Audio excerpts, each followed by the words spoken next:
So yun na nga guys, no, galing na po kami sa tindahan at ako po ay nagtingin-tingin. Diana, love mo ba daddy mo? Ha? Parang hindi mo ko love.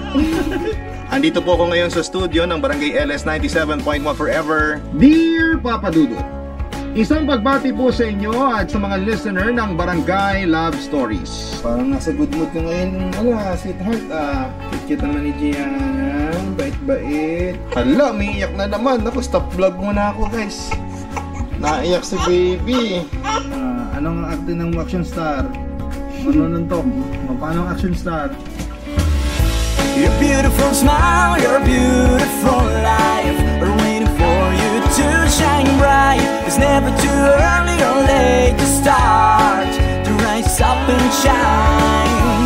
Your beautiful smile, your beautiful life are waiting for you to shine bright. Hi, good morning guys. Maraming salamat po sa mga nanonood ng aming Papa Dudut Family Vlogs. At ngayong araw na ito, ano ang meron, Kuya Kite? Papa-haircut po ako. Yan, papa-haircut. Kaming dalawang magpapa-haircut po. Dahil sobrang busy po namin, hindi na po kami nakapagpapagupit. Pumunta kami sa isang barbershop malapit sa aming Papa Dudut Lechon Manok Winston Street branch. So, andito po kay Kuya Jun, mga kaibigan. Dito po sa Winston Street. Kung magpapagupit kayo, hanapin niyo lang po. June is the name. At meron na rin sila sa mga babae. Ayan o, si Ma'am. Hi, ako si Miss El. Ayan, kay Ma'am kayo, hanapin nyo lang kasi boy and girl, female, male, pwede na rin. Ay, ka na ba, Kuya Jun? Ayan o. Nasa vlog. Update sa mga nanonood, kung ano mga nangyayari. Yes. Correct. Madaling hanapin to kasi kalapit po ito ng Papa Dudut Lechon Manok sa Winston Street, Fairview. At tapos na po ako magpagupit. Ayan, thank you kay Kuya Jun. Ito naman si Kite ang pagkugupitan. Tingnan natin kung anong barong itsura niya mamaya. Ayan o. Soft drink, sir. Mga gusto nyo po. Gem soda. Mayroon take one po. Ano soda? Ito, sir. Gem soda po. Buy one take one po ngayon. So yun na nga guys, no, galing na po kami sa tindahan at ako po ay nagtingin-tingin ng mga dapat na ayusin sa aming operations. At marami akong natuklasan at ako medyo na-stress ng bagya. Hindi ko na pinakita sa camera pero si AJ malamang yung nag-edit nito, alam po niya yung mga nangyari ng araw na ito, no? Dahil marami po akong mga pinagalitan ng mga stuff. Ayoko na nga ma-stress, no? Pero anyways, pupunta po kami ng FEU Hospital sapagkat kasama ko po si Kite dahil meron pong gagawin sa kanyang major operation. Ay, hindi pala major, minor operation. Secret pala na operation. Kung ano yan, hindi ko na po pwedeng i-vlog kasi magagalit po si Kite kapag na-i-vlog ko po yun. So, hanggang dito na lang muna ang information ko at wala na munang detalye sa mga ganap matapos niyan. Ibang detalye ng pag-uusapan natin sa susunod na silip ninyo kinabukasan siguro or mamayang hapon. Okay? Papakyat naman. Ay, nagpapayak naman. So, ito na po, kakasabing ko na po itong princess na to kasi kanina pa itong umiiyak. Pag tayo pumunta ng Disneyland, ikaw ay ibibili ko ng pang princess na gown sa Disneyland. O gusto mo dito sa Divisoria tayo bibili? Ha? Saan mo talaga gusto? Sa Hong Kong. Doon na lang tayo sa Disneyland bibili ng pang princess. Ha? Anong gusto mo kay Fiona? Anong gown? Gown nino? Hindi pwede kay Snow White, anak. Maraming hindi maniniwala. O di kayo na, Cinderella. Hindi na. Kay Cinderella na lang. Anak, kay Cinderella. Ano, kay Cinderella. Ang pinakamalakas mong tawawa si Kai. Tumatawa po sa likod. Kaninong gown na bibilhin ko sa Disneyland? Ha? Sleeping Beauty. Hindi ka nga natutulog eh. Daling araw ka matulog eh. Tapos maging Sleeping Beauty ka? Rapunzel. Ay, hindi pala. Hindi pwedeng Rapunzel to, walang ang buhok oh. May Rapunzel bang konti buhok. Joke lang anak, joke lang, love you. Love you anak. Love you. Oh, gusto mo talaga mag-princess? Ha, Gianna? Huwag ka tumingin sa camera. Gusto mo talaga mag-princess? Huwag tumitingin sa camera na iiyak. Gusto mo talagang mag-princess, anak? Ha? Kanina kinakausap ko kasi ito, nasagot. Pag may camera na, sa camera na tumitingin, hindi na ako pinapansin. Oo, yun ah, iyak. Ay, gusto mo mag-audition. Nakala yung audition ng Sparkle. Hindi nga anak, gusto mo talaga mag-princess ka? Gusto mo mag-princess? Ayaw mo na, kinukunan ka ng camera. Nahihiyak ka. Anong gusto mo sa princess, ha? Ha? Anong gusto mo maging princess? Ano? Jasmine. Jasmine na lang, bagay sa'yo Jasmine. Sasakay ka ng, ng magic carpet. Nakikita niya kasi yung sarili niya sa camera, naiiyak siya. Ano ba, baby? Jasmine, ang gusto mo? Jasmine, tinitingnan niya yung sarili niya sa camera. Grabe to. Audition ng iyak. Hindi na. Ano nga, gusto mo, Jasmine? Gusto mo, Jasmine, ikaw? A whole new world. I can show you the world. Shining, shimmering, splendid. Tell me, princess, now when did you... Nating ka naman sa camera eh. Princess na princess yan. Papatunayan ko sa inyo na princess yung anak ko ha. Dahil ipapakita ko sa inyo ang kanyang pagka-prinsesa. Pakita mo yung kanyang medyas. Ayan pa. Sari-sari po ang mami niya kung ano pa susuot dito. Kanina kasi naka-yellow yan. Naka-yellow daw pala kanina. Gandang-ganda naman ng baby ni daddy ay. Oh, kausapin mo sarili mo. Oh, paano oh? Paano umakting? Oh, paano ang acting ng masaya? Baligtad. Paano ang acting ng ano? Paano ang acting ng lasing? Lasing na heartbroken. Yan. Paano yung acting ng galit? Ganun pala yun. Seryoso. Ay, walang masaya. Gianna. Happy. Hello, baby. Iiyak na yan. Gianna, love mo ba daddy mo? Ha? Parang hindi mo ko love. Wala na sa mood. Love mo ba si daddy? Ikaw ba ang baby ni daddy? Oh, ikaw pala ang baby ni daddy. Hello po sa inyong lahat. Magandang gabi dito sa amin. Ayan po ang mga bagets. Si Gianna, hello. Parang nasa good mood ka ngayon, sweetheart Kit-kit naman ni Gianna. Bait-bait. Siyempre kasama ko din si Gian. Ang kit-kit ni Gian. Update lang sa inyo guys na mga itsura nila ngayon. 3 months na po sila. Hala, may iyak na naman. Ako, stop vlog muna ako guys. Naiyak si baby. Don't cry! Nanonood kami ng lumang vlog namin. Si Gianna nanonood kanina. Ayan yung vlog. Sa Hong Kong yun, si Gianna naiinggit. Parang naiinggit siya. Gusto mo din mag-Disneyland, anak? O, nood ka na lang muna. O, hindi ka pa pinapanganak niyan eh. Experiment po kung anong gagawin na itong dalawang ito. Ngayon sila yung magkatabi na. Aba, nangiti lang si Gianna. Tapos parang hindi komportable si Gianna. Hindi talaga gusto mo pag may katabi siya. Na-stress siya. Tapos itong isang masaya lang siya. Babe, ang masaya, babe. Baby, ang masaya. Ikaw talaga, nalulunta ko na naman sa sister niya. Ha? Anong gagawin natin? Magkapatid kayo, dapat kayong tinginan kayong dalawa. Magmahalan kayong dalawa. Ang mga magkakapatid dapat nagmamahalan. Ikaw? Ano masabi mo sa sister mo? Ha? Ano pa, Pogi? Pakit muna sa camera, guys. Okay, anong acting ng masaya? Anong acting ng action star? Manununtok. Paano ang action star? May susuntokin. Dali, yun! Ikaw, paano may akaway? Paano mag-chup-chup? Buong kamay, chup-chup. Acting ng kumakain ng ice cream. Ganyan ang kain ng ice cream. Galing naman eh. Acting lang oh. Ito, kaya pa bang umakting? Ang stress na to Ay, nagindot pa eh. Kaya pa daw niya eh. Ano? Ganda ng buhok mo oh. Limited edition. Cute. Ang mga baby namin. Ang kambal. Hindi pa nagpapansinan. Sumusuktok mo na naman siya. May picture lang sila. Siya, suntok mo na naman. Didilaan ni G. Hello, good morning. Andito po si Gian, ang batang gising. Samantalang ang kapatid niya na si Gianna ay tulog na tulog pa rin. At makikita niyo po dito ang kwarto ni Kuya Kai. Ito po ang room tour ng maling sa kwarto ni Kuya Kai. Pinipili po ang kanyang breakfast.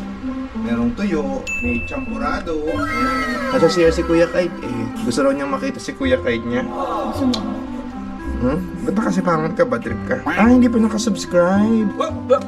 Here I come. Here I come. Kaya ka bad trip, nanonood lang, hindi nagsusubscribe. Kaya naman pala galit si Gian eh. Grabe kayo guys. Pasayahin nyo naman kami, subscribe. Punta na tayo dun. Pwede natin si Kuya Kai. Buhat-buhat ko bilang nakatulog. As in, walang sabi-sabi bilang nakatulog. Parang na-reset eh. Kasi kanina nagilig-aligi. Hindi namin pinapansin. Buhat ko lang biglang tingin namin tulog na. Hi guys! Andito po ako ngayon sa studio ng Barangay LS 97.1 Forever. Kasama ko po ngayon ang mga naggigitingan na mga DJs ng Barangay LS at ang aming muse, si Andy. Ayan po si Papa Marky at si Papa Ball na reliever ngayon ni Ace. Nasaan si Ace? Kumukuha ng damit. Kumukuha ng gown. Kumukuha ng gown. So anyway, so ito lang naman ang papadudot ninyo, ganito kaagap, at least mga 30 minutes before the regular showing, programming, and nandito na po ako. Bye-bye, Papa Ball! Ayan, yan walang arte pag sinabing magre-relieve, pumapasok talaga yan. So ngayon naman, uupo na po ako para sa aking programa at papakita ko sa inyo, papasilip ko sa inyo ng konti kung ano nga ba ang ginagawa ni Papa Dudut. So guys, kung makikita nyo po, nakamasa ko kasi medyo allergic po ako, So ayoko ng yung mga may maaamoy akong something kasi nababahin ako guys. So kaya po ako nakamas. Dear Papa Dudut, isang pagbati po sa inyo at sa mga listener ng Barangay Love Stories. Ako po si Crystal, tubong Pangasinan at panganay sa 5 magkakapatid. Housewife po ang mama ko na si Virgie, habang ang papa ko naman na si Joaquin ay nagtatrabaho noon bilang isang hotel security sa Dubai. Parehas pong hindi nakagraduate ng kolehiyo ang mga magulang ko. So yun na nga guys, at naglalagay din po ako ng mga commercials. Alam niyo naman, importante na meron tayong commercials sa programa. At sa pagkakataong ito ay madami pong commercials, Pape-play ko lang po ng commercials kasi nga po number 1 kami.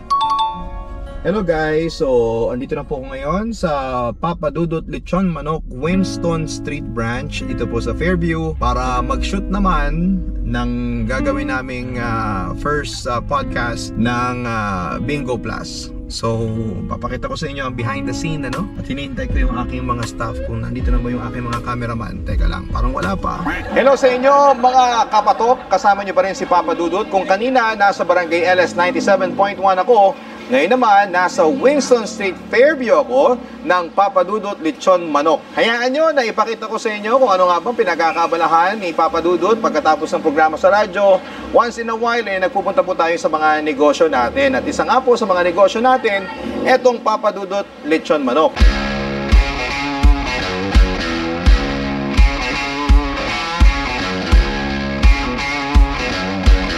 Kasama natin ang mga staff natin dito, si Piolo Pascual at si Dingdong Dantes.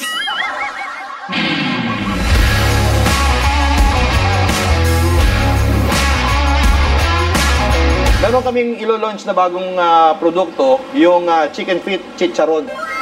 Di ba? Talagang mapapa-aka sa sarap. Kasi paa mapapa-aka sa sarap.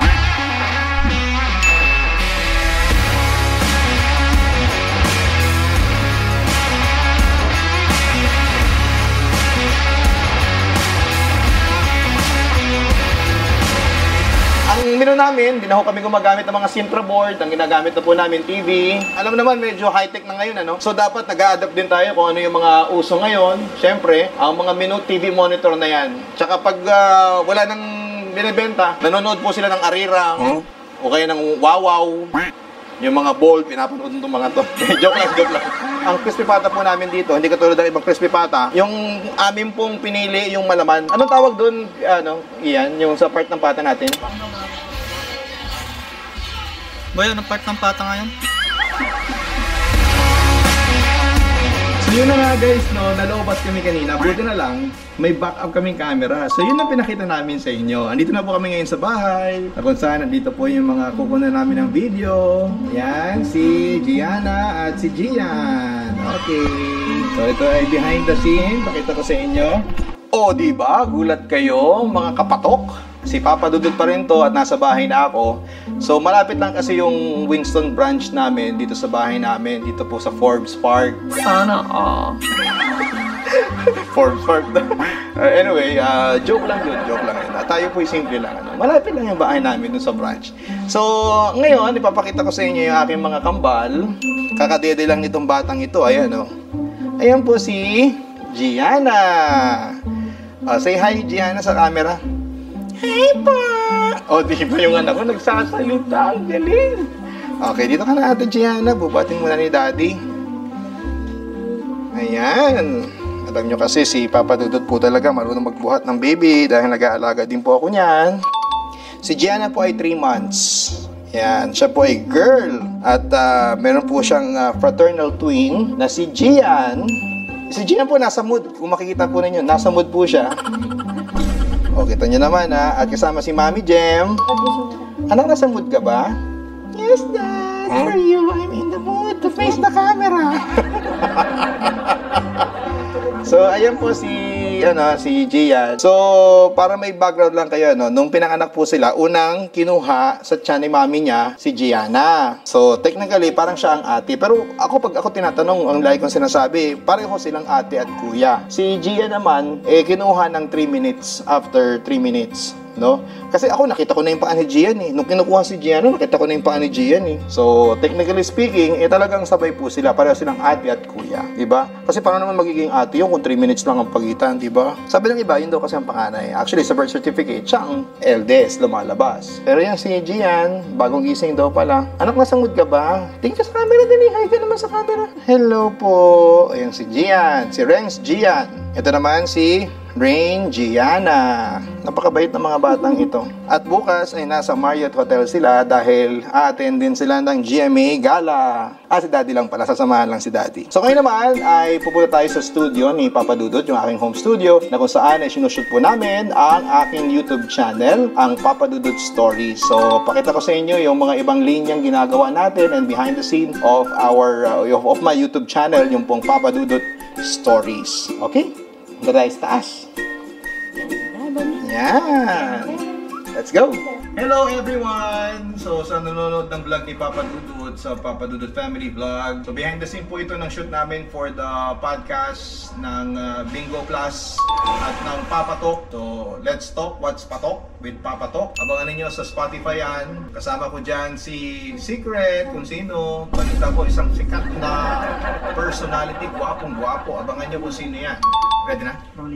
Hello everyone! Nagbabalik pa rin si Papa Dudut. Dito naman ako ngayon sa aking home studio. Meron po akong sariling office sa bahay na kung saan ay nagsushoot po ako ng ginagamit namin for YouTube channel ko na Papa Dudut. So aside from doing radio, nag-YouTube din po ako. Ngayon naman, magpa-podcast na rin ako, di ba? Let's talk what's patok with Papa Talk. Brought to you by Bingo Plus. Ito yung aking studio sa bahay na aking pong ginagamit. Kung makikita po ninyo, para lang ding nasa studio ng GMA7. May mga ilaw, may mga pakulay blue pa ako dyan. Makikita nyo po yan. At ito po yung aking ginagamit na mga personal na gamit. Meron pa akong parang mixer dyan. Tapos makikita ninyo may laptop ako. At syempre, ang pinaka-importanteng bala natin, ang nagpapagwapo sa amin ay ang microphone. Huwag nyo lang masyadong titingnan, mic na lang kayo makinig. So anyways, ito po yung sample ng ginagawa ni Papa Dudut. May iba't ibang paniniwala ang mga tao sa relihiyon. Ano pa man ang ating paniniwala, malaking bagay na lawakan ang ating pangunawa at magbigay ng respeto sa ibang tao. Dear Papa Dudut, itago niyo na lamang po ako sa pangalang Losep, 32 years old at nakatira dito sa Marinduque. Alam ko po na magkakaiba tayo ng paniniwala pagdating sa relihiyon. Pero para sa akin ay isa lamang ang katotohanan sa bawat relihiyon. Kung ano ang pinapaniwalaan mo, yon ang nagaganap sa buhay mo. So yun na nga yun guys, no? So intro lang muna yung sinushoot ko. Then yung ibang part of the vlog na ginagawa ko for YouTube ay recorded ng audio na lang po yun. So meron na akong pinapakita mga pictures ng mga aswang, ng mga multo, ng mga lovers. So yun po yung ginagawa natin. Okay? Ganito po talaga kami dito, no? Talagang mabilisan po kami, ano? Okay. Yun na nga guys, no, pinakita ko lang po sa inyo ang ilan sa mga montage, ilang mga pasili po sa inyo nung aking ginagawang behind the scene for a podcast na gagawin namin for Bingo Plus. Kasama ko dyan ang isang napakagwapong personality na po. Artista, parang matatakpan na yata ako. Nakita niyo kung sino yung kapartner ko dito. It's a podcast show and abangan ninyo dahil ang title po niya ay Let's Talk What's Patok with Papatok. O, ang alam ko yung kapartner ko parang may katok eh. joke lang. So anyways, okay mo naman kayo dyan. Ayun, si EJ, si Ian, ang aking mga kasamahan dito. Thank you so much for watching our vlog sa Papa Dudut Family YouTube channel. Don't forget to like, share, and subscribe. Maraming salamat po sa inyo lahat. Bye-bye! Kita po tayo sa next episode sapagkat yun naman ang GMA Gala sa Marriott Hotel. Abangan! Your beautiful smile, your beautiful life are waiting for you to shine bright. It's never too early or late to start, to rise up and shine.